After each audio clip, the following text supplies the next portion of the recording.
ఒక చిన్న గ్రామంలో రవి అనే బాలుడు ఉండేవాడు.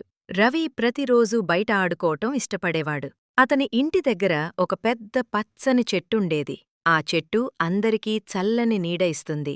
పక్షులు ఆ చెట్టు కొమ్మలపై గూళ్లు కట్టేవి. ఒకరోజు కొంతమంది ఆ చెట్టును కోయడానికి వచ్చారు. అది చూసి రవి చాలా బాధపడ్డాడు. వెంటనే రవి గ్రామంలోని వాళ్లకు చెప్పాడు. రవి చెప్పాడు, చెట్లు మనకు స్వచ్ఛమైన గాలిస్తాయి, చల్లని నీడ కూడా ఇస్తాయి అని అన్నాడు. గ్రామంలోని వాళ్లు రవి మాటలు జాగ్రత్తగా విన్నాడు. చెట్టు చాలా ముఖ్యమని వాళ్లు అర్థం చేసుకున్నారు. అందుకే ఆ చెట్టును కోయకూడదని నిర్ణయించారు. అంతేకాకుండా మరెన్నో కొత్త చెట్లు నాటారు. కొద్ది రోజులలో గ్రామం చాలా పచ్చగా మారింది. పక్షులు, జంతువులు మళ్లీ సంతోషంగా వచ్చాయి. అందరూ స్వచ్ఛమైన గాలిని ఆస్వాదించారు. రవి చెట్టును కాపాడినందుకు గర్వపడ్డాడు. గ్రామంలోని వాళ్లు రవికి ధన్యవాదాలు చెప్పారు.